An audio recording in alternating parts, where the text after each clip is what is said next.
बिस्मिल्लाहिर्रहमानिर्रहीम अस्सलाम वालेकुम वरहमतुल्लाहि वबरकातुहू। प्यारे नाज़रीन, कैसे हैं आप सब लोग। गला ख़राब, खांसी, ज़ुकाम, नज़ला, हर किस्म की बीमारियों के लिए आज जो कैंडी आपको बना के देने लगा हूँ, इंशाअल्लाह आपका गला भी ठीक हो जाएगा और आपकी खांसी भी दूर हो जाएगी। क्योंकि मेरा गला तकरीबन बंद हो चुका था और ये मैंने बनाई, अल्हम्दुलिल्लाह बेहतरीन हो गया। तो आपने क्या क्या चीज़ें लेनी है, कैसे बनाना है, बहुत ही आसान सा तरीका आपको बताता हूँ। आपने अदरक लेनी है, एक बड़ा सा पीस ले लें। उसके साथ आपने ले लेना है गुड़। गुड़ आपने तकरीबन 1 पाव के करीब जो है ये ले लेना है। इसके साथ आपने हल्दी, काली मिर्च और नमक और उसके साथ कुटा हुआ भुना हुआ ज़ीरा जो है ये आप ले लें। ये 3-4 चीज़ें आपने लेनी है और आपने बहुत ही आसान सी एक रेमेडी बनानी है अपने लिए, बच्चों के लिए, जिसको भी इस मौसम में जो आजकल वबा फैली हुई है, इस वबा की वजह से नज़ला, ज़ुकाम, खांसी जो भी है इंशाअल्लाह वो सब कुछ दूर हो जाएगा। अदरक को आपने चूल्हे के ऊपर चढ़ाना है और इसको अच्छी तरह से जला लेना है। इसका ऊपर वाला जो छिलका है वो बिल्कुल जब जल जाएगा तब आपने इसको उतारना है और इसके छोटे-छोटे पीस कर लें या इसको कूट लें, अच्छी तरह से इसका पेस्ट सा बना लें।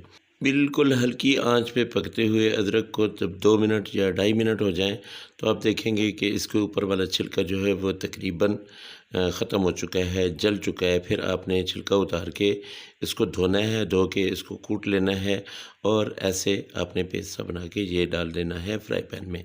इसका पानी आप 1 से 1.5 मिनट जब लगाएंगे, हल्की-हल्की आग जला दें। 1 से 1.5 मिनट के अंदर-अंदर इसका पानी जो है वो तकरीबन खुश्क हो जाएगा। फिर आपने क्या करना है कि इसमें 1 चम्मच आपने घी डाल लेना है। देसी घी ही डालना है, इसमें कोई ऑयल वगैरह आपने नहीं डालना है। 1 चम्मच आप इसमें डाल लीजिएगा और इसको अच्छी तरह से भून लीजिएगा। क्योंकि अगर ये कच्ची रह गई तो फिर इसका कड़वापन जो है वो ज़्यादा हो जाता है और कोई भी नहीं खाता है। तो इस वजह से आपने इसको अच्छी तरह से भूनना है। फिर आपने इसमें डाल देना है गुड़। गुड़ जो है जब आप हल्की आंच पे गुड़ को डालेंगे तो ये गुड़ आहिस्ता-आहिस्ता मेल्ट होना शुरू हो जाएगा। जब ये मेल्ट होगा उसके बाद चाशनी सी पकेगी, इस गुड़ का पानी जो है वो ख़त्म हो जाएगा। तब आपने इसमें वो दूसरी चीज़ें डालनी है। दोस्तों, गो कि मेरा अपना वॉल्यूम जो है ये ख़राब है, मेरा साउंड सिस्टम जो है वो ठीक नहीं चल रहा है। उसकी वजह यही है कि ये मौसमी बुखार मुझे हुआ, उसके साथ-साथ मुझे खांसी हुई और इतनी शदीद कि किसी दवाई से जो है वो आराम नहीं आ रहा था। ये मैंने लिया, बनाया और अल्हम्दुलिल्लाह अब जो है बिल्कुल मैं ठीक हूँ। इंशाअल्लाह मेरा जो बाकी जो थोड़ा बहुत रहता है, मैंने 1 दिन ही ये इस्तेमाल किया है तो माशाअल्लाह ये देखिए खांसी मेरी बिल्कुल सुकून में है। इस वक्त मुझे कोई खांसी वगैरह नहीं है, लेकिन अभी आवाज़ में थोड़ा-सा है, इंशाअल्लाह ये भी ठीक हो जाएगी। अब जो आपने काली मिर्चें और नमक वगैरह रखा हुआ था वो इसमें डाल देना है, क्योंकि इसकी तकरीबन चाशनी जो है बन चुकी है। इसको हम पकाते रहेंगे आहिस्ता-आहिस्ता। दूसरी तरफ हमने एक प्लेट लेनी है और इस प्लेट को हमने करना है ग्रीस। इस पे भी आपने घी लगा लेना है, ब्रश से आप इसको ग्रीस कर लें, सारी प्लेट पे आपने यूँ फैला देना है।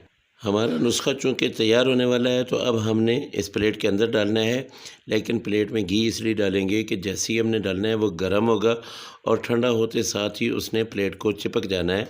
तो उस चिपकाहट को ख़त्म करने के लिए मैंने इसमें सारा ये घी लगा लिया नीचे। उसके बाद अब मैं इसमें डाल दूँगा सारे का सारा जितना भी है। मैंने बहुत कम बनाया है, आप अगर ज़्यादा बनाना चाहें तो इसको बना के रख सकते हैं, बच्चों को रात को खिलाएँ। लेकिन एक चीज़ का ध्यान रहे कि जब भी बच्चे या बड़े जो भी हों ये खाएँ, ये कैंडीज़ खाएँ तो उसके ऊपर से पानी नहीं पीना है। पानी बिल्कुल आप ना पिएँ। उसके बाद आप घंटा 1.5 घंटा जो है बाद में आप पी सकते हैं। आप देखेंगे कि इंशाअल्लाह आपका 1 दिन के अंदर-अंदर ही जो है गला ठीक हो जाएगा। ये देखिए, इतनी-इतनी गोलियाँ बना लें आप, जो भी शेप देना चाहें। अगर आप इसको कैंडी की शेप देना चाहें तब, और अगर ऐसे गोल-गोल आप बना के रखना चाहें तब आपकी मर्ज़ी है। ये देखिए मैंने सारे के सारे जो है ये तकरीबन बना ली हैं। मुझे इसमें से तकरीबन 8 से 10 की ज़रूरत होगी 2 से 3 दिनों के लिए। तो अल्हम्दुलिल्लाह मेरा ये बिल्कुल नज़ला ज़ुकाम जो है ख़त्म हो जाएगा। आप भी ज़रूर बनाइएगा। जल्दी में मैंने ये वीडियो बना ली है ताकि आप लोगों का फ़ायदा हो। अल्लाह पाक आप सब लोगों को अपनी हिफ्ज़-ओ-मान में रखे। जो मौसम चल रहा है इस मौसम में तकरीबन हर घर का हर फ़र्द ही जो है इसी बीमारी में मुब्तला है, तो इसलिए मैंने जल्दी से ये चीज़ें बना दी हैं। आप लोग इससे मुस्तफ़ीद ज़रूर होइएगा। ये आपके घर के अंदर ही रखी हुई चीज़ों से बन जाएगी। चैनल को ज़रूर सब्सक्राइब कर लें। अगली रेसिपी में फिर मुलाकात होगी। अल्लाह हाफ़िज़। अस्सलामु अलैकुम व रहमतुल्लाहि व बरकातुहू।